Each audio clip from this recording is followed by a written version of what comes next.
मेरी आवाज आ रही थी आपको? कोई कंफर्म कर दे।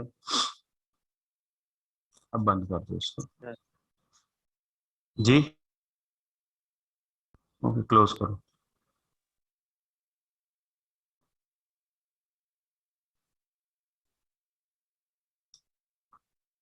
अच्छा जी, हमने लास्ट क्लास में पीछे जो 5 स्टेप मॉडल स्टार्ट किया था, पहले हमने इसके ऊपर डिस्कशन की कि रेवेन्यू के क्या क्या इश्यूज आएंगे, और उसके बाद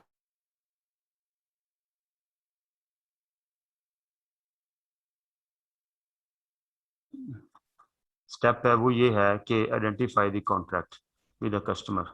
उसके ऊपर हमने बात की द जनरल IFRS 15,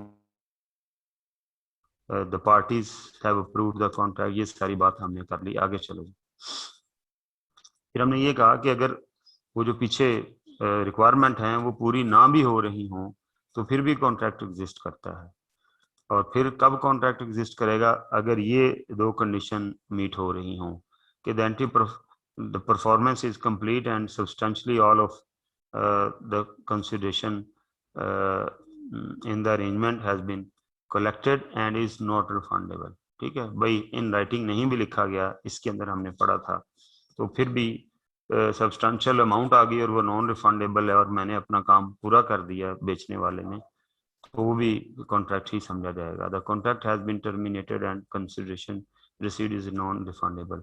इसी तरह वो जो भी उनके दरमियान एग्रीमेंट था उसको टर्मिनेट, अगर कोई एग्रीमेंट था भी और उसे टर्मिनेट कर दिया और वो जो कंसिडरेशन थी वो नॉन रिफंडेबल थी, तो भी हम कहेंगे कि जो है वो कॉन्ट्रैक्ट एग्जिस्ट करता है, भले वो टर्मिनेट हो गया है। A contract does not exist when each, फिर हमने एग्जांपल की, a contract does not exist if each party has an enforceable right to terminate a wholly unperformed contract without compensating the other party। मतलब मेरे और आपके दरमियान एक contract हुआ और हमारी जो है वो हम दोनों के पास राइट है उसे टर्मिनेट करने का, और टर्मिनेशन जो है वो बगैर किसी कंपनसेशन के होगी। ठीक है, और वो राइट जो है वो इन्फोर्सेबल हैं, तो फिर भी समझा जाएगा कि कॉन्ट्रैक्ट एग्जिस्ट नहीं करता जब ये टर्मिनेशन हो जाएगी। ठीक है, उसके बाद ये एक एग्जांपल थी, shopkeeper agree to deliver 20 computers to Waqas enterprises with 3 months as per agreement.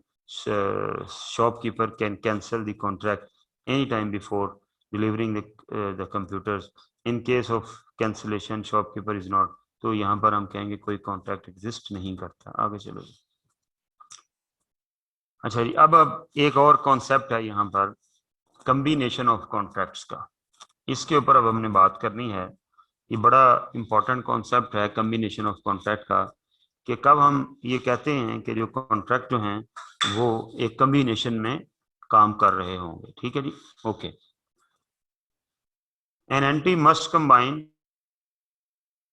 entered into or at near the same time with the same customer or related party of the contract if one or more of the following conditions are present। सवाल ये पूछा जा सकता है कि जी ये जो combination of contract से क्या मुराद है? ठीक है, तो वो बता हमें ये रहा है कि एन एंटिटी मस्ट कंबाइन 2 और मोर कॉन्ट्रैक्ट्स, 2 या 2 से ज्यादा कॉन्ट्रैक्ट्स को कंबाइन कर सकती है कोई एंटिटी। एंटिटी मीन बेचने वाला जिसका रेवेन्यू रिकॉर्ड करना है। इनटू एट और near the same time with the same customer. Customer same होना चाहिए जी, सेम टाइम या नियर। नियर का मतलब आगे पीछे वो कॉन्ट्रैक्ट हुए हों, 5 दिन पहले एक हुआ, 5 दिन बाद दूसरा हो गया, तो हम कहते हैं कि सेम टाइम है, या विद द सेम कस्टमर, लेकिन कस्टमर सेम होना चाहिए। और related party of the customer, या उसकी रिलेटेड पार्टी के साथ हो, एक रिलेटेड पार्टी के साथ हो या कस्टमर के साथ हो तो भी, या जो है एक ही कस्टमर के साथ हो तो भी। And treat them as a single contract, कहता है जी उन्हें सिंगल कॉन्ट्रैक्ट आप ट्रीट करेंगे।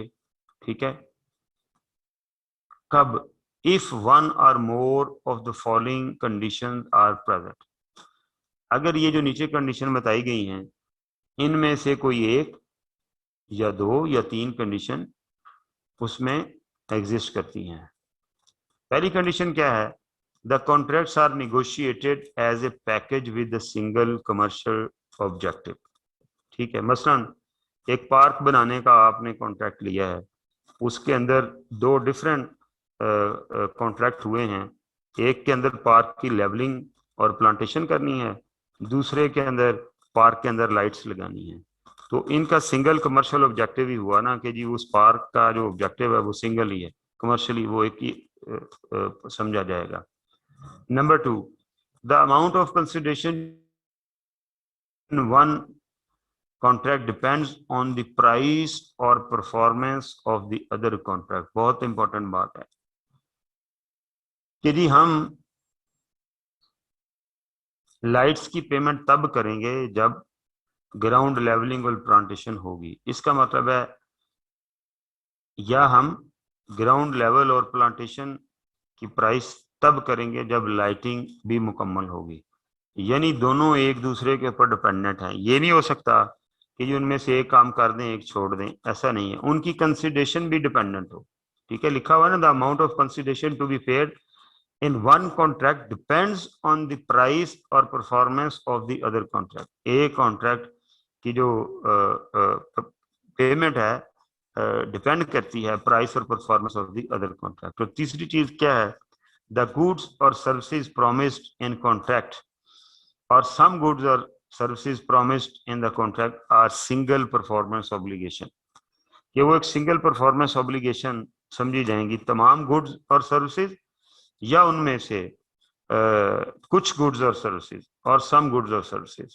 ठीक है, यानी वो एक सिंगल परफॉर्मेंस ऑब्लिगेशन समझी जाएंगी। तो फिर तीन कंडीशन क्या हुई कॉम्बिनेशन ऑफ कॉन्ट्रैक्ट के लिए? तो लिखा जी ये नेगोशिएट हो as a single project for the commercial objective. Condition to be paid in one contract depends on the price or performance of the other. And third one is the goods or services promised contract for some good or service are a single performance obligation। वो single performance obligation हो। single performance obligation क्या है अभी आगे जाके, यानी उन्हें हम कहेंगे कि जी अगर एक काम मुकम्मल, दोनों काम मुकम्मल होंगे तब समझा जाएगा कि आपने कॉन्ट्रैक्ट मुकम्मल किया। This is what we call single performance obligation. एक एग्जांपल दी है, उससे और चीजें वाज़ेह हो जाएंगी। Other limited enters into two separate agreements with customer X। Agreement 1, delivery of 10,000 bricks for 100,000। Agreement 2, build a boundary wall for rupees 20,000।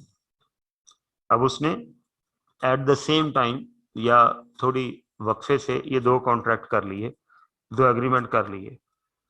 तो क्या ये कॉम्बिनेशन ऑफ कॉन्ट्रैक्ट है या नहीं है? ठीक है, the two agreements should be combined and considered as one agreement because contracts are negotiated as a single commercial objective of the building a wall।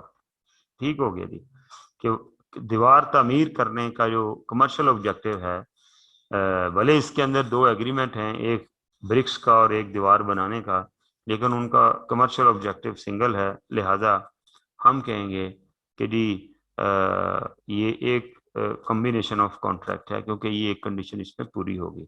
The price of the agreement is interdependent. उनकी price भी interdependent है। Other limited is probably charging high price for bricks to compensate for the discounted price for building the wall. कहता है अज्यूमेबली उसने assume किया हुआ है कि ब्रिक्स जो हैं वो हाई प्राइस के ऊपर जो वो चार्ज की जा रही हैं, और कहता है ये इसलिए चार्ज की जा रही हैं कि उसने जो उसकी बाउंड्री वॉल बनानी है, ठीक है, वो जो उसकी प्राइस जो है उसमें उस चीज को कंपनसेट किया गया है। नेक्स्ट चलो, ये हो गया जी कॉम्बिनेशन ऑफ कॉन्ट्रैक्ट। मतलब जब वो कॉन्ट्रैक्ट इंडिपेंडेंट है, सॉरी कॉन्ट्रैक्ट डिपेंडेंट है, वो as a single package deal हुए हैं फॉर देयर कमर्शियल सब्सटेंस। ठीक है जी, और एक ही परफॉर्मेंस जो है वो दूसरे पे डिपेंड करती है, तो उसे हम क्या बोलेंगे, उसे हम कॉम्बिनेशन ऑफ द कॉन्ट्रैक्ट कहेंगे। अब आ गया जी step number 2, identify the separate performance obligation in the contract. कि जी परफॉर्मेंस ऑब्लिगेशन जो है हमें कॉन्ट्रैक्ट में आइडेंटिफाई करनी है। Performance obligation are normally specified in the contract but could also include promises implied by an entity's customary business practices, published policy, or specific statement that create a valid customer expectation that goods or services will be transferred under the contract। लो जी, कहता है जी separate performance obligation in the contract. Performance obligation क्या है? Are normally specified in the contract. कहते हैं आमतौर पर कि जी हमने क्या क्या करना है ये कॉन्ट्रैक्ट के अंदर मेंशन होता है और वो परफॉर्मेंस ऑब्लिगेशन कहलाती है। लेकिन कहता है ये जरूरी नहीं है कि जी वो लिखा हुआ ही हो एग्रीमेंट के अंदर, क्योंकि वो लिखता है कि but could also include promise employed by the entities. Employed का मतलब होता है कि एज्यूम किए जाने, इम्प्लॉयड यानी तस्वर किए जाने, ठीक है। Employed by an entities customary business practices, published policies, specific statement that create a valid expectation that goods or services will be transferred under the contract। ठीक है। आप जब कॉलेज में आते हैं फीस जमा कराते हैं तो उसके अंदर आपके और हमारे दरमियान कोई ऐसा इन राइटिंग एग्रीमेंट तो नहीं होता, उसमें कोई डिसिप्लिन की चीजें जरूर लिखी हुई होती हैं। या चलें पहले एंट्री वाले फॉर्म को छोड़ दें, सब्सिक्वेंट जब आप पेपर लेते हैं पढ़ते हैं तो अल्टीमेटली आपने फीस जमा कराई, आपको स्लिप मिल गई फीस की, तो किस लिए दी है फीस? एक कस्टमरी प्रैक्टिस है कि वो फीस आपने इसलिए दी है कि हम आपको पढ़ाएंगे, ठीक है। लिहाजा लिखे बगैर ही ये एक परफॉर्मेंस ऑब्लिगेशन, ये कॉन्ट्रैक्ट है आप, ठीक है। या टीवी के ऊपर इनामी स्कीम का इश्तिहार चलता है, अब कहीं लिखा नहीं हुआ मेरे साथ जिस बंदे का, वो कहते हैं जी वो क्राउन में एक मोटरसाइकिल बनी होगी पेप्सी के तो आपको मोटरसाइकिल मिल जाएगी, ठीक है। अब उस वो जो क्राउन है मेरे पास आ गया पेप्सी का जिसके ऊपर मोटरसाइकिल थी, अब मेरे और पेप्सी के दरमियान कोई रिटर्न एग्रीमेंट नहीं है कि वो मुझे मोटरसाइकिल देंगे, ठीक है। लेकिन एक एक स्पेसिफिक स्टेटमेंट है जो कि टेलीविजन के ऊपर एडवर्टीजमेंट में पेप्सी को दे रही है, जिसने एक वैलिड एक्सपेक्टेशन क्रिएट कर दी है मेरे अंदर कि मुझे ये चीज मिलेगी। तो लिहाजा कहता है कि जी ये जो परफॉर्मेंस ऑब्लिगेशन है ये इन राइटिंग भी हो सकती है, बाय वर्ड ऑफ माउथ भी हो सकती है, बाय पब्लिश पॉलिसी भी हो सकती है, कस्टमरी बिजनेस प्रैक्टिस भी हो सकती है, और कोई ऐसी स्टेटमेंट जो एक वैलिड एक्सपेक्टेशन क्रिएट कर दे उसके जरिए भी हो सकती है। तो ये समझ आ जानी चाहिए कि separate performance obligation in the contract जो है, पहले तो अभी उसने परफॉर्मेंस ऑब्लिगेशन बताई है कि जी इस तरह से, जरूरी नहीं इन राइटिंग हो, इस तरह से भी हो सकती है। डेफिनेशन क्या है परफॉर्मेंस ऑब्लिगेशन की? Is a performance is a promise in the contract with a customer to transfer to the customer. कहते जी ये एक प्रॉमिस है एक कॉन्ट्रैक्ट के अंदर जो हम एक कस्टमर के साथ करते हैं। किस चीज का प्रॉमिस होता है ये? अ गुड और सर्विस और अ बंडल ऑफ गुड और सर्विस दैट इज डिस्टिंक्ट। कहते जी गुड या सर्विस जो कि डिस्टिंक्ट है, जिसको अलहदा से हम आइडेंटिफाई कर सकते हैं, या एक बंडल। जैसे मैंने आपसे कॉन्ट्रैक्ट किया जी मैं आपको इतने बैट बॉल दूंगा एक पैकेज के तौर पर, मतलब एक पैकिंग में एक बैट होगा एक बॉल होगा, वो बंडल है, ठीक है। कहता जी डिस्टिंक्ट गुड का मतलब क्या है कि जो एक दूसरे से आइडेंटिफाई हो सके। बंडल जब बन जाएगा तो वो एक परफॉर्मेंस ऑब्लिगेशन है, लेकिन अगर मैं बॉल और बैट अलहदा अलहदा दूंगा वो डिस्टिंक्ट गुड्स एंड सर्विसेज है। A series of distinct goods or services that are substantially the same and that have a same pattern of transfer to the customer। एक गुड या सर्विस, जैसे ही मैंने बंडल ऑफ बैट बॉल की बात की है, या उनको अलहदा अलहदा कर लें, या सीरीज ऑफ कि जी मैं ऐसे बहुत सारे बंडल आपको प्रोवाइड करूंगा, मैं हर महीने आपको 1000 बंडल प्रोवाइड किया करूंगा, ठीक है। ये हर महीने 1000 बंडल प्रोवाइड करना जो है ये क्या है? ये series of goods and services and distinct goods and services है। तो परफॉर्मेंस ऑब्लिगेशन क्या हुई, आ गुड और सर्विस और अ बंडल ऑफ गुड और service, that is distinct. Distinct mean जो दूसरों से वाज़ेह तौर पर मुख्तलिफ हो। और सीरीज ऑफ डिस्टिंक्ट गुड, या एक सीरीज हो, यानी होता है ना कॉन्ट्रैक्ट हो जाता है कि जी हम 6 महीने हर महीने आपको इतनी चीजें देंगे, वो are substantially the same and that have same pattern of transfer to the customer, को वो सेम है और उनका ट्रांसफर और कस्टमर को ट्रांसफर करने का जो पैटर्न है वो सेम है कस्टमर को ट्रांसफर, यानी every week, every fortnight, every month, इस तरह वो ट्रांसफर हो रही है। At the inception of the contract, the entity must assess the good or service promised in a contract with customer and must identify as a performance obligation each promise to transfer to the customer either a good or service or a bundle that is distinct a series। कहता है हर जो promise है वो क्या है, वो एक performance obligation है, ठीक है। At the inception of a contract the entity must assess, entity को इसे असेस करना चाहिए, ठीक है। द गुड्स और सर्विसेज प्रॉमिस्ड इन कॉन्ट्रैक्ट, जो गुड और सर्विस प्रॉमिस की गई है कॉन्ट्रैक्ट के अंदर, with a customer and must identify as performance obligation each promise to transfer the contract इधर। हर प्रॉमिस को जो है जो कि एक सिंगल गुड सर्विस की शक्ल में होगा या सीरीज ऑफ गुड सर्विस की शक्ल में होगा, उसे एक परफॉर्मेंस ऑब्लिगेशन कंसिडर किया जाएगा। एग्जाम्पल देखें, उसने ये चैप्टर इसलिए बहुत अच्छा लिखा हुआ है कि हर कॉन्सेप्ट के बाद उसकी छोटी सी एग्जांपल दी हुई है, जैसे इसी तरह यहां पर भी दी। अच्छा जी, Pico limited sells 10 washing machine for 20,000 each to retailer company RC. RC आपका जो है वो कस्टमर है और पीको लिमिटेड कर रही है। PL also provides the following free of cost. कहता है जी ये वाली चीजें, वो 10 वॉशिंग मशीन 20,000 रुपए की, वो 20,000 रुपए की एक देंगे, ठीक है। उसके साथ वो ये चीजें फ्री में देंगे, free service and maintenance for 3 years, free service देंगे 3 साल के लिए। 10 kg of washing powder every month for the next 18 month, अगले 18 महीने के लिए वो 10 kg हर महीने वॉशिंग पाउडर देंगे। A discount voucher for 50% discount if next purchase is made in the next 6 months। कि बाज़ होता है ना, आपको एक वोचर दे देते हैं, आप कोई चीज खरीदते हैं वो आपको डिस्काउंट वोचर देते हैं, तो उसका मतलब ये होता है कि under certain term and condition आपको अगली परचेज के ऊपर ये डिस्काउंट मिल जाएगा। तो ये उसने यहाँ बताया हुआ है कि 50% डिस्काउंट का एक वोचर मिला कि अगर आप परचेज जो है अगले 6 महीनों में करेंगे तो, ठीक है जी। इसका मतलब क्या हुआ, ये जो मेंटेनेंस सर्विस है ये फ्री हो गई, 10 kg वॉशिंग पाउडर 10-18 महीनों के लिए फ्री हो गया, और एक जो डिस्काउंट वोचर है आपको वो फ्री मिल गया।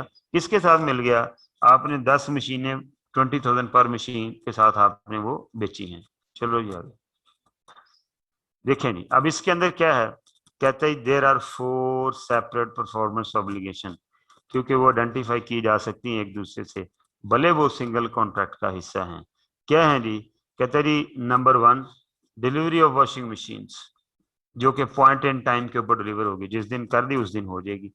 सर्विस ऑफ मेंटेनेंस, ये ओवर टाइम है, जो भी उसका टाइम 3 इयर्स का दिया हुआ है, ये भी एक परफॉर्मेंस ऑब्लिगेशन है। फिर 10 kg वॉशिंग पाउडर और डिस्काउंट वोचर, ठीक है। कहते हैं there are 4 separate performance obligation as all of the goods and services are distinct because the RC can benefit from the good and services on its own and PC promise to transfer the good or service is separately identifiable from other promise in the contract। distinct goods और service क्या होगी, जो कि independently जो है वो buyer use कर सकता है, ठीक है। पहली बात तो ये है, जो बायर इंडिपेंडेंटली यूज कर सकेगा वो होगी। और दूसरी बात उसने कही है, जो कि मैंने प्रॉमिस की हुई है is separately identifiable from other promises in the contract, और हर जो सर्विस है वो सेपरेटली आइडेंटिफाइबल है, ठीक है। मुझे नजर आ रहा है कि मशीन अलहदा है, फ्री सर्विस अलहदा है, पाउडर अलहदा है, डिस्काउंट वजह, ये सारे क्या होंगी, ये डिस्टिंक्ट सर्विसेज कहलाएंगी। अ गुड और service is distinct if both the following criteria are met. अब डिस्टिंक्ट गुड और सर्विस किसे कहते हैं, ये उसने यहाँ इसकी भी डेफिनेशन दे दी है, ठीक है। The customer can benefit from the goods or service either on its own or together with other resources that are readily available to the customer. कहता है जी कस्टमर जो है उनको उनको इट्स ओन इस्तेमाल कर सकता हो, रेडिली अवेलेबल हो उनको इस्तेमाल कर सकता हो। ठीक है, अब रेडिली अवेलेबल का क्या मतलब है कि अगर ये वॉशिंग पाउडर मतलब ये अगर इधर से मैं नहीं लेता तो मैं मार्केट से लेके ये चीज जो है वो यूज कर लूंगा। ठीक है, मतलब ये इंडिपेंडेंटली है।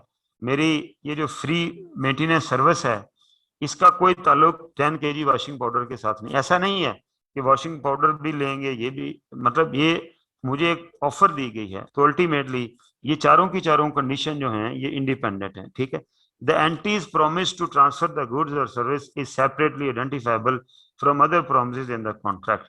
और हर प्रॉमिस जो है ये अलहदा से आइडेंटिफाइबल है, इसलिए ये क्या है, ये डिस्टिंक्ट गुड्स एंड सर्विसेज है। If a good or service is regularly sold separately, this would indicate that customer generally can benefit from the good service on its own or in conjunction with other available resources. ठीक है, अगर कहता है जी ये जो powder है ये रेगुलरली भी बाजार से मिल जाता है तो ये समझा जाएगा कि ये एंटी जो है एटलीस्ट ओन इसे यूज कर सकती है। लेकिन अगर ये पाउडर मिलता ही ना हो फिर ये डिस्टिंक्ट गुड नहीं होगी। अगर ये जो वॉशिंग पाउडर है अगर मार्केट में मिलता ही ना हो, एट इट्स ओन यूज ही ना हो सकता, फिर ये डिस्टिंक्ट गुड नहीं है। इफ अ प्रॉमिस गुड और service is not distinct, an anti must combine that good or service with other promised goods or service until it identifies a bundle of good or service that is distinct. In some cases, this would result in entities accounting for all the goods or services promised in a contract as a single performance obligation. ठीक है, तो कहता है जी अगर ये distinct ना हो एक दूसरे से तो फिर क्या होगा, यानी ये इंडिपेंडेंटली हम यूज ना कर सकते हो, मार्केट में अवेलेबल ना हो, तो फिर ये चारों के चारों जो है इनको हम सिंगल परफॉर्मेंस ऑब्लिगेशन कहेंगे। आगे चलिए, एक और एग्जांपल है जी प्रॉमिस गुड्स एंड सर्विसेज। अब उसने आइडेंटिफाई की हुई है कि जी प्रॉमिस गुड एंड सर्विस किसे कहेंगे। ठीक है, goods produce by an entry for sale, ये प्रॉमिस गुड है। जब हम सेल कर रहे होते हैं तो ये प्रॉमिस गुड्स होती हैं। वो बताना चाह रहा है कि बच्चों को क्लियर करना चाह रहा है कि प्रॉमिस गुड एंड सर्विसेज क्या क्या हो सकती है। Number 1, resale of goods purchase by an entry. Resale of, ये जो चीजें मैंने खरीदी उनको मैंने जब रीसेल किया तो वो क्या है, वो प्रॉमिस गुड और सर्विस है। Resale of right to goods और services purchase by an entry. ठीक है, बात का ये होता है कि जो चीजें मैंने परचेज की हैं, ठीक है, रीसेल ऑफ, मैंने उसको रीसेल करने का राइट जो है जो परचेज किया हुआ है बाय एन एंट्री, ये जो लिखा हुआ है ना, resale of right to goods और सर्विसेज परचेज्ड। ठीक है, तो जो मैंने गुड्स और सर्विसेज परचेज की हुई हैं उनको री गुड हो सकता है। ठीक है, forming a contractually agreed upon task for a customer. Agreed upon task है जी, ये मैं रोस्टम बना के दूंगा तो ये एग्रीड अपॉन टास्क है, ये क्या है, ये आप समझ लें कि प्रॉमिस गुड है। Standing ready to provide goods और सर्विसेज, के मैंने कोई रिसर्च करके कोई क्योर बनाने का आपसे प्रॉमिस किया कि जी ये चीज जो है वो रेडी करके दूंगा, तो आपने वो रेडी कर दी तो प्रॉमिस गुड्स एंड सर्विसेज ये भी हो गई। Providing a service of arranging for another party to transfer good, ये कमीशन पे जो काम करते हैं, वो जो आपको सर्विस बंदा एक दरमियान में प्रोवाइड करता है जो कि गुड्स और सर्विसेज एक बंदे से लेके दूसरे को डिलीवर करता है, वो कमीशन एजेंट जो है वो भी क्या है, वो भी प्रॉमिस गुड और सर्विस जो है वो दे रहा है। तो उसके बाद गारंटिंग राइट टू गुड्स और services to be provided in future to a customer can resell. ठीक है, कि उसको किसी बंदे को ये राइट देना जिसने आपसे खरीदा है, उसको ये राइट दे देना, ये जो एजेंसी अरेंजमेंट होते हैं कि मेरे से कोई बंदा चीज खरीदता है और आगे मैं उसे राइट देता हूँ कि वो उसे आगे रीसेल कर सकता है, जो ये एजेंसी वगैरह नहीं लोग खरीद लेते। तो अल्टीमेटली ये भी क्या है, ये भी एक ये जो ये वाला राइट ग्रांट करना जो है ये भी एक प्रॉमिस गुड है। कंस्ट्रक्टिंग, मैन्युफैक्चरिंग और developing an asset on behalf of the customer. ठीक है, बिल्डिंग बना के दे रहा हूँ, शिप बना के दे रहा हूँ, तो वो प्रॉमिस गुड होगी। ग्रांटिंग लाइसेंस, मैंने किसी को अपना लाइसेंस दे दिया, किसी को फ्रेंचाइज दे दी, तो वो जो फ्रेंचाइज देना है वो भी प्रॉमिस गुड और सर्विस होगी। Granting option to purchase additional goods और सर्विसेज, कि आपको ऑप्शन दे दी, जैसे ये पीछे 50% डिस्काउंट नहीं दिया, तो आपको क्या किया, आपको एक ऑप्शन ग्रांट कर दी, वो ऑप्शन जो है वो भी क्या होगी, वो भी एक प्रॉमिस गुड और सर्विस होगी। बल हालांकि वो कागज का वोचर ही है, लेकिन वो क्या है, वो टू परचेज एडिशनल गुड्स ऑब्लिक सर्विसेज, ठीक है। व्हेन और एज, ये जो व्हेन लिखा हुआ होता है उन गुड्स और सर्विसेज के लिए जो एक ही टाइम पे डिलीवर हो जानी है, खत्म। और एज लिखा हुआ होगा, ये जगह जगह ऐसे लिखा हुआ होगा कि वो गुड्स और सर्विसेज जो आपने over a certain period of time आपने डिलीवर करनी है। अब परफॉर्मेंस ऑब्लिगेशन इज सेटिस्फाइड, कहता है जी अगर वो पॉइंट इन टाइम हो तो वो वाला टाइम, या वो जैसे जैसे डिलीवर किया जाए, जैसे जैसे वो हो जाए तो वो वाला time is satisfied, an entity will recognize a revenue the amount of the transaction price, excluding estimates of variable consideration that are constrained allocated to the performance obligation। कहता है जी आप अपना रेवेन्यू रिकॉग्नाइज कर सकते हैं at a point of time, या जैसे जैसे डिलीवर करते जाएंगे, ठीक है।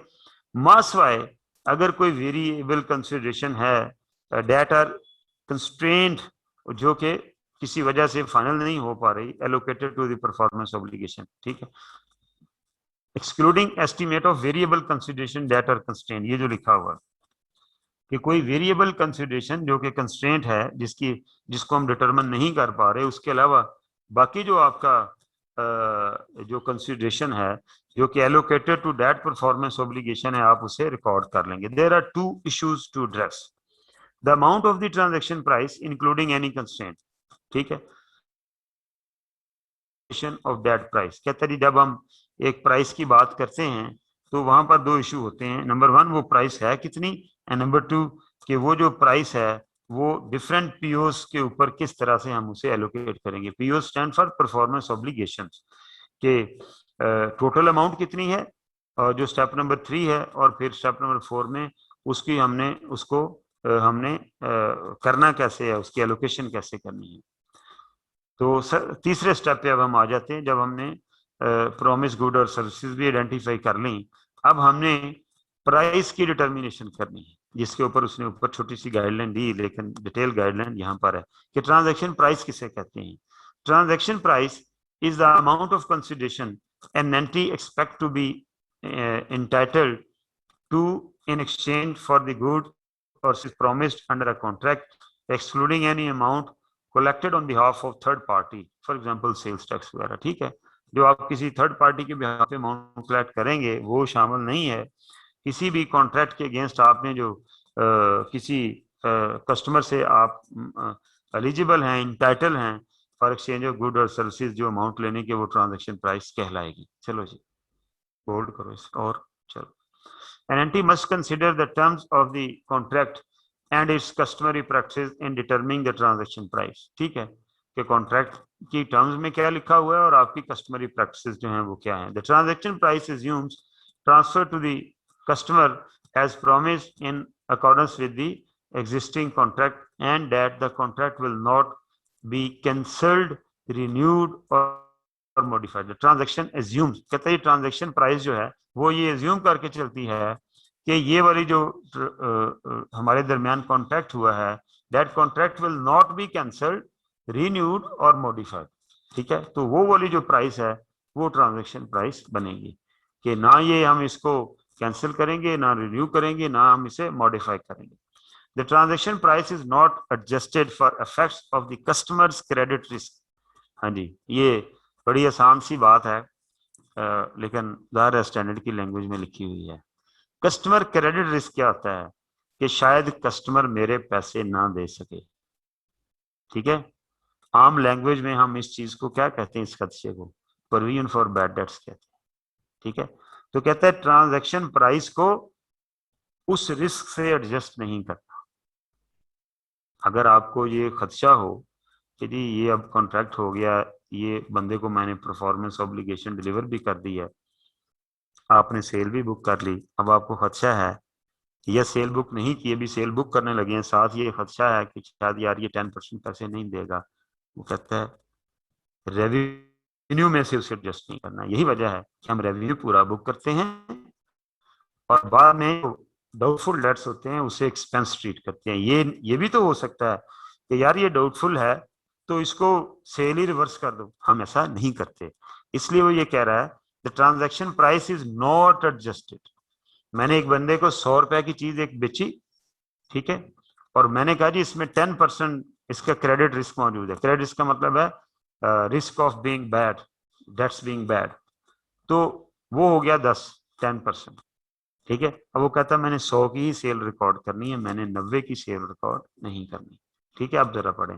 The transaction price is not adjusted for effects of customers credit risk but is adjusted if the entity, for example, based on the customary business practice, has created a valid expectation that it will enforce its rights for only a portion of the contract price।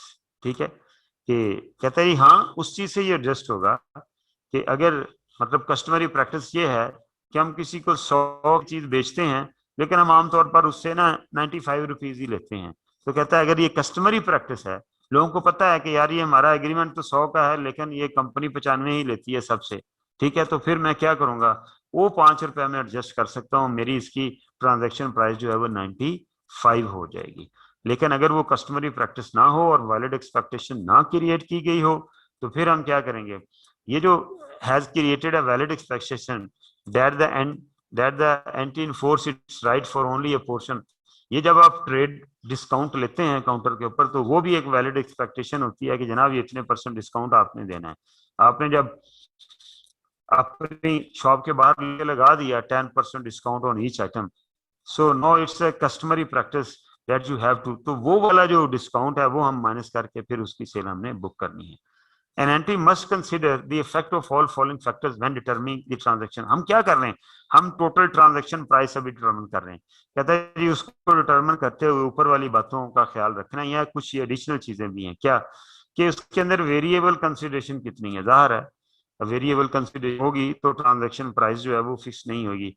The constraint on the variable consideration, जो variable consideration है उसके ऊपर क्या constraint है, उसे क्यों determine नहीं किया जा सकता। Time value of money, non cash consideration, consideration payable to the customer है, ये क्या बात हुई, कंसिडरेशन पेएबल, ये बातें समझ आ रही हैं। वेरिएबल कंसिडरेशन कितनी है, ठीक है, constraint on the variable consideration, ठीक है, मसलन हम बिल्डर हैं, किसी कस्टमर को ये हमने उसका कॉन्ट्रैक्ट किया कि जी हम उसको 1 करोड़ में एक बिल्डिंग बना के देंगे, लेकिन अगर हम बिल्डिंग जो है वो मुकर्रर टाइम से पहले बना देंगे, जितने महीने पहले बनाएंगे उतने % डिस्काउंट मिलेगा। 1 माह पहले बना देंगे टारगेट से तो 1% डिस्काउंट, 2 माह पहले बना देंगे 2% डिस्काउंट। अब वो क्या कह रहा है इसके अंदर, इस कंसिडरेशन के अंदर जो भी मेरी तय हुई है कुछ पोर्शन जो है या आप ऐसे कह लें हम सेलर के हिसाब से देख रहे हैं कि जी 1 करोड़ का कॉन्ट्रैक्ट किया और ये तय हुआ कि जितने महीने पहले बना के देंगे आप, हम आपको एडिशनल उतने पैसे और देंगे, ठीक है, मतलब 1 महीना पहले बनाएंगे तो हम एक जो तयशुदा कॉन्ट्रैक्ट है उसका 1% और दे देंगे, 2 महीने पहले बनाएंगे तो 2% आपको और दे देंगे, यानी कंसिडरेशन बढ़ती जाएगी। दैट कंसिडरेशन वेरिएबल है, ठीक है। तो वेरिएबल क्या है इसके अंदर, उसके ऊपर कंस्ट्रेंट क्या है, उसके ऊपर कंस्ट्रेंट ये है कि वो कंप्लीट हम बिफोर टाइम कर पाते हैं या नहीं कर सकता, ठीक है। टाइम वैल्यू ऑफ मनी को भी हम कंसिडर करेंगे कि जी हमें वो पैसे कितने अरसे के अंदर उन पैसों को हमने रिसीव करना है। और नॉन कैश कंसिडरेशन भी कोई है कि जी हम आपको इतने पैसे देंगे साथ हम आपको ये चीज दे देंगे, ठीक है। और consideration payable to the customer, इसका क्या मसला है, ये ऐसी कंसिडरेशन होती है जब आमतौर पर ये जो किकबैक्स होते हैं तो हम ले रिसीव करते हैं और फिर हम उसमें से किकबैक के तौर पर कुछ अमाउंट वापस कर देते हैं कस्टमर को।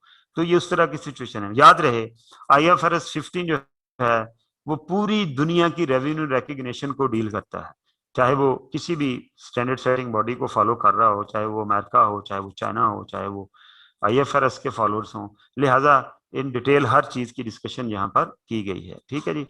तो ये जो कंसिडरेशन पेएबल दो तरीके से हो सकती है। मैंने आपको बताया कि जी आप डिले कर देंगे तो आपको पेनल्टी पे करनी पड़ेगी, मुझे पेनल्टी पे करनी पड़ेगी। ठीक है, अगर मैं काम 1 महीना डिले करता हूँ तो मुझे 5% कस्टमर को देना पड़ेगा। तो वो भी एक एग्जाम्पल है consideration payable to the customer की। तो परेशानी होना आती है, पे कैसे हो सकती है। देखिएगा जरा एग्जाम्पल। तैयब को enters into a contract to build an oil rig for 100,000। Oil rig कहते हैं जो कुआं होता है जहां से तेल निकलता है। if the oil rig is not completed on time there will be a rupees 20,000 penalty। ठीक है, इसकी जो वर्डिंग है ना स्टैंडर्ड की, वो थोड़ी स्कील है। ठीक है, भारी है वर्डिंग, लेकिन उसके साथ साथ उसने एग्जांपल्स दी हुई हैं। वो एग्जांपल है उनसे क्या होता है, उनसे वो वर्डिंग जो है वो समझ आ जाती है कि हाँ भी ये चीज आसान है। तो पहले एक दफा वर्डिंग पढ़ के एग्जाम्पल करें और एग्जाम्पल करने के बाद फिर एक दफा वर्डिंग पढ़ें। इस तरह इसको तैयार करना है आपने। पर थ्योरी पढ़नी है, एग्जाम्पल देखनी है, सॉल्व करनी है, और उसके बाद फिर आपने थ्योरी पढ़नी है। Okay. If the oil rig is not completed on time, there will be a 20,000 penalty। 20,000 penalty होगी। Okay. Tayyebco has built similar oil rig before and there is 90% chance that the oil rig will be completed on time। ठीक है, कहता जी 90% chances हैं, उसने हम पहले भी ऐसे काम किए और 90% चांसेस हैं कि वो टाइम पे मुकम्मल हो जाएगा, लेकिन 10% चांसेस इसके भी हैं कि वो शायद मुकम्मल ना टाइम पे कर सके। आउटकम्स हो सकती हैं क्या, ₹100,000 इफ कंप्लीटेड ऑन टाइम, तो फिर consideration ₹80,000 if not completed on time, फिर कंसिडरेशन ये होगी। कंसिडरेशन क्या है, उसका मुकम्मल टाइम पे होना या ना होना। The most likely amount method better predicts the amount of chances किस चीज के हैं, वो हमारी 90% ये है कि वो टाइमली मुकम्मल हो जाती है। The inspection price will be transaction price will be 100,000। तो वो फिर हम क्या करेंगे, हम उसको 100,000 जो है ट्रांजेक्शन प्राइस उसे कंसिडर करेंगे। चलो जी, स्टेप 4 है जी, allocation of the transaction price to performance obligation. Some time ऐसे होता है कि परफॉर्मेंस ऑब्लिगेशन जो है वो डिस्टिंक्ट होती हैं, तो हमें जो वो as a contract single contract हुई होती हैं, लेकिन जब मुझे रेवेन्यू रिकॉग्नाइज करना है तो सेपरेट परफॉर्मेंस ऑब्लिगेशन का सेपरेट जो है वो उस टोटल में से अमाउंट डिटरमिन करनी है। The entity allocates a contract transaction price to each separate performance obligation with that contract on a relative stand alone selling price basis at the contract inception। ठीक है, तो कहता है जी सम टाइम हमें stand alone selling price base के ऊपर हमें उसको जो है वो एलोकेट करना पड़ जाता है कि टोटल इतनी अमाउंट है कॉन्ट्रैक्ट की, उसमें ये 5 काम करने हैं। तो कहता है ऐसी सूरत हाल में उन 5 कामों के ऊपर आप उस टोटल प्राइस को कैसे एलोकेट करेंगे, उसकी बेस वो कहता है कि जी on relative stand alone selling price basis. Relative stand alone selling price basis क्या है कि जी आप भूल जाएं कि आप कॉन्ट्रैक्ट में चीज बेच रहे हैं। ठीक है, आपने 3 चीजें एक बेची हैं, उसके तहत उनकी एक प्राइस बन गई, कहता आप भूल जाएं। ठीक है, स्टैंड अलोन सेलिंग प्राइस क्या है कि अगर मैं ये कॉन्ट्रैक्ट में नहीं बेचता तो फिर ए की प्राइस कितनी है, बी की कितनी है, सी की कितनी है, वो स्टैंड अलोन रिलेटिव प्राइस है। उसकी उसकी परसेंटेज बनाएं कि फर्ज करें एक चीज मैं बेचता हूं, 3 प्रोडक्ट हैं ए बी सी। ठीक है, अब मैंने एज ए बंडल इनको डील कर लिया, बंडल मैंने लिया, इन सब बंडल ना मैंने कहा जी ये 1,00,000 रुपए की है। ठीक है, लेकिन मैं जब इंडिविजुअली बेचता हूं तो मैं बेचता हूं 50,000 की, इसको मैं बेचता हूं 30,000 की, इसको मैं बेचता हूं 40,000 की। अब ये टोटल कितना बन गया, 50, 30, 80, 1,00,000। मेरी कंसिडरेशन कितनी है, 1,00,000। तो मैं ए की प्राइस कैसे डिटरमिन करूंगा, रिलेटिव स्टैंड अलोन प्राइस की बेस के ऊपर मैं करूंगा 50,000। ठीक है, divided by total stand alone price का टोटल कितना है, 20 मल्टीप्लाइड बाय 1,00,000। ठीक है, यानी stand alone price divided by total price multiplied by ये जो कॉन्ट्रैक्ट प्राइस है वो, ये 50,000 इसकी अपनी प्राइस है, ये 50,000 यहाँ रखा, 1,20,000 स्टैंड लोन प्राइसेस का टोटल है, ये यहाँ रखा, मल्टीप्लाइड बाय जिसकी डिवीजन करनी है, तो इसकी भी एक कीमत 1,00,000 में से निकल आएगी, बी की भी, सी की भी, इसे हम बोलते हैं relative stand loan price basis. तो उसकी बेस के ऊपर हम ये काम करेंगे, ये उसने एग्जाम डिफाइन किया हुआ। A standalone price is the price at which an entity would sell a promised good or service separate to a customer. Separately जब हम कस्टमर को इस वैल्यू के ऊपर बेचते हैं उसे स्टैंड लोन प्राइस कहते हैं। कहते हैं स्टैंड लोन प्राइस डिटरमाइन करते वक्त आपने इसको क्या करना है, कहते हैं इसकी डिफरेंट अप्रोचेज हैं। एक है एडजस्ट मार्केट असेसमेंट अप्रोच, एक है expected cost plus margin approach, एक है रेजिडुअल अप्रोच। ठीक है, ये जो अप्रोचेज हैं ये आगे जाके जब हम इसको अटेम्प्ट करेंगे इनके क्वेश्चन, तो ये जो मैंने अभी आपको यहाँ पर जो ये एडजस्ट मार्केट प्राइस अप्रोच है, ठीक है, ये जिसने लिखा हुआ है कि IFRS 15 suggest but does not require the following three methods as suitable for estimating a stand-alone selling price. Stand-alone selling price determine करने के क्या, ये stand alone selling price determine करने के तरीके हैं, ये इसका तरीका यही है जो मैंने आपको बता दिया। एक्चुअली ये जो बेसिस ऑफ एलोकेशन है वो एक ही है, क्या, stand alone relative stand alone price की बेस के ऊपर आपने एलोकेशन करनी है। अब स्टैंड अलोन प्राइस कहता है जी 3 तरीके से कैलकुलेट की जा सकती है, ये जो मैंने यहाँ 50, 30, 40 लिखी ये स्टैंड अलोन प्राइस है। कहता है जी इसको आगे 3 तरीकों से कैलकुलेट किया जा सकता है। पहला तरीका क्या है, एडजस्टेड मार्केट असेसमेंट अप्रोच, दूसरा है एक्सपेक्टेड कॉस्ट प्लस अप्रोच, ठीक है, तीसरा है रेजिडुअल अप्रोच। ठीक है, ये तीनों approaches stand alone price determine करने की हैं कि मैं stand alone price residual approach से भी कैलकुलेट कर सकता हूं, एक्सपेक्टेड कॉस्ट प्लस मार्जिन से भी कर सकता हूं, एडजस्टेड मार्केट असेसमेंट अप्रोच से भी कर सकता हूं। ये जो मैंने आपको ऐसे लिख दी यहाँ पर, मेरी एडजस्टेड मार्केट असेसमेंट अप्रोच है कि मेरी मार्केट के अंदर ये चीज इतने की बिकती है। ठीक है, expected cost plus margin approach कि ये जो प्रोडक्ट ए है इसकी कॉस्ट कितनी होगी, इसके अंदर मैं कॉस्ट प्लस कर लूं, सॉरी इसके अंदर मैं प्रॉफिट प्लस कर लूं, बी की कॉस्ट कितनी होगी उसके अंदर मैं प्रॉफिट प्लस कर लूं, सी की कितनी होगी उसमें प्रॉफिट प्लस कर लूं, और फिर वो प्रॉफिट प्लस करने के बाद जो टोटल आएगा वो मतलब वो इनका इंडिविजुअल जो है, लाइक फर्ज करें ए की कॉस्ट जो है मैं कहता हूँ जी 45 है और मैंने इसके ऊपर मार्जिन लेना है फर्ज कर लें 10% का, तो 4,500 वो हो गया। ठीक है, तो 45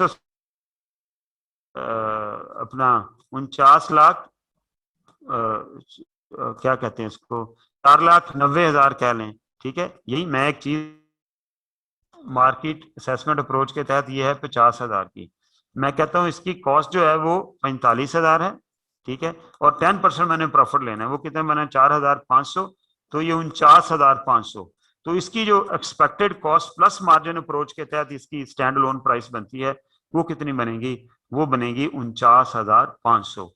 और रेजिडुअल अप्रोच क्या है, रेजिडुअल अप्रोच ये होती है कि दो जो आइटम है बंडल के अंदर उनकी हम मार्केट प्राइस किसी तरीके से एडजस्टेड मार्केट से या एक्सपेक्टेड कॉस्ट प्लस से कैलकुलेट कर लें, तीसरे की कोई मार्केट प्राइस नहीं है तो मैंने एडजस्टेड मार्केट असेसमेंट से या एक्सपेक्टेड कॉस्ट प्लस से, ठीक है, जब करेंगे तो फिर दोनों के लिए बेस यूज करनी है, तो वो मैंने इससे या इससे वो कैलकुलेट कर ली। अब जो मैं उस हिसाब से मैंने उनकी प्राइस एलोकेशन भी कर ली, जो रिमेनिंग होगी वो फिर क्या हो जाएगी, वो रेजिडुअल अप्रोच। आगे जाके इसके क्वेश्चन आएंगे, जब उन क्वेश्चन पे जाएंगे तो हम इसके ऊपर जो है वो ज्यादा मतलब हमारी ज्यादा अंडरस्टैंडिंग बन जाएगी। पांचवा जो स्टेप है वो है recognition of revenue when or as. When or as mean when point of time है or as series of goods and services जब होगा, तो ज़ाहिर है एक ही दफा रेवेन्यू नहीं होगा, वो मुख्तलिफ सालों में रेवेन्यू रिकॉर्ड होगा। Revenue is recognised when or as the promised good और service are transfer to the customer. A transfer occurs when control of the goods और सर्विस। ट्रांसफर कहता है जब होगा तब अपने रेवेन्यू रिकॉग्नाइज करना, ट्रांसफर जब कहता है जी कस्टमर कंट्रोल हासिल कर लेता है गुड्स और सर्विस के ऊपर। कस्टमर कंट्रोल कब हासिल करता है जी? Of an asset good direct of and obtain substantially benefit from it. Control include ability to prevent other entities from directing the use of and obtaining the benefit from the asset. Indicators of control include, ये control के indicator हैं। कहता है जी जब किसी दूसरे का कोई राइट ना रहे, कोई दूसरी एंटिटी उसको इस्तेमाल ना कर सके, आपका उसके ऊपर कंट्रोल हो, तो हम कहते हैं कंट्रोल ट्रांसफर हो गया है। कंट्रोल के इंडिकेटर कहता है ये हो सकते हैं, the entity has present right to payment for the asset. The entity has present right to payment की बजाय यहां पर आप लिख लें, ये गलत लिखा हुआ है, present right to receive, right to receive consideration for asset. ठीक है, एंट्री मीन बेचने वाले का आज अगर मेरे पास राइट टू रिसीव है तो इसका मतलब है मैंने अगले बंदे को कंट्रोल दे दिया है, तभी मैंने राइट टू रिसीव किया ना। The customer has legal title, ये मतलब इनमें से कोई भी चीज जो है, सम टाइम क्या होता है लीगल टाइटल ना हो फिर भी सब्सटेंस ओवर फॉर्म के तहत हम रेवेन्यू रिकॉर्ड करते हैं। कहता है जी कंट्रोल की ये डिफरेंट शक्लें होती हैं। The customer has physical possession, exceptions for bill and hold, consignment, sale और रेपोज, ये रीपरचेज एग्रीमेंट्स होते हैं, ये जो स्टॉक एक्सचेंज में होती हैं, रिपोज इनको बोलते हैं। तो इसके अंदर एक ब्रोकर मेरे बिहाफ पे खरीद लेता है वो शेयर, मैं उसे ऑथोराइज करता हूँ, तो वो कहता है सेल नहीं होगी। जो हमारे बिहाफ पे या मैंने किसी को कुछ चीजें भेजी हैं मेरे बिहाफ पे बेचने के लिए, वो भी नहीं होंगी। या बिल एंड होल्ड, यदि आप इसको बिल करके अपने पास होल्ड कर ले, मैं बाद में ले लूंगा, तो वहां पर भी कंट्रोल ट्रांसफर नहीं होता। The customer has significant risk and rewards of ownership of the asset, ये पुरानी बात, उसके अंदर मेन क्राइटेरिया ये होता था कि cost can be made reliably, risk and reward transfer हो जाए, तो वो कहता है जी रिस्क एंड रिवार्ड जो हैं वो कस्टमर को ट्रांसफर हो जाए तब भी कंट्रोल ट्रांसफर समझा जाता है। The customer has accepted the asset, और या कस्टमर ने कहा जी ठीक है जी मेरे जो एसेट था मैंने एक्सेप्ट कर लिया, परफॉर्मेंस ऑब्लिगेशन पूरी होगी। The benefit of an asset are the potential cash flows that can be obtained directly और indirectly from the asset in many ways. ठीक है, कहता है जी उसके जो बेनिफिट हैं वो भी एंटिटी को रिसीव होने शुरू हो गए। Revenue recognition method that best depicts the pattern the entities performance should be applied, यदि वो बेस्ट पैटर्न क्या है, किस तरह से एसेट ट्रांसफर हो रहा है, ठीक है, उसके मुताबिक आप क्या करेंगे, वो एक pattern of recognition of revenue बना लेंगे, क्योंकि गुड्स एक पैटर्न में ट्रांसफर होनी शुरू हो गई है। आगे चलो, ओके, ये एग्जांपल जी आप लोगों ने घर से अटेम्प्ट करके आनी है। ठीक है, ये एक मुकम्मल क्वेश्चन है, इसके अंदर 1 2 3 4 5 स्टेप अप्लाई हुए हैं जो मैंने आपको पढ़ा दिए हैं। ठीक है, और आगे इंशाल्लाह इससे आगे चलेंगे। आपने एग्जाम्पल इलस्ट्रेशन 7 अटेम्प्ट करके आनी है यहाँ तक। ठीक है, और कल इंशाल्लाह ताला हम इससे आगे चलेंगे। ये आखिर में उसने एक्सेप्टेंस मेथड की दी हुई है, इसके ऊपर फिर हम कल से इंशाल्लाह ताला बात शुरू करेंगे। आपने एग्जाम्पल 5 स्टेप अब पूरे हो, ये 1 ये 2 ये 3 और ये 5, ये पांचों के पांचों इस एग्जाम्पल के अंदर अप्लाई हो रहे हैं। आपने इसको जो है वो अटेम्प्ट करके आना, जरा इसको बोल्ड करो, जरा इसको ये नीचे ऊपर करो। Acceptable method include output method, unit produced, unit delivered, contract, survey method or perform survey of work perform, input method, cost incurred, ये मैं कल इसके ऊपर बात करूंगा। ठीक है, थोड़ी सी बात का क्लोज हो रहा है, लेकिन ये इंपॉर्टेंट बात है, ये आगे क्वेश्चन में इसने यूज होना है। कल इंशाल्लाह इसके आगे चलेंगे। किसी का कोई क्वेश्चन है तो आप लोग पूछ सकते हैं, वरना कल इसको अच्छे तरीके से तैयार करके आइएगा, कोई क्वेश्चन हुआ तो हम कल उसको हैंडल कर सकते हैं। जी मासूमा।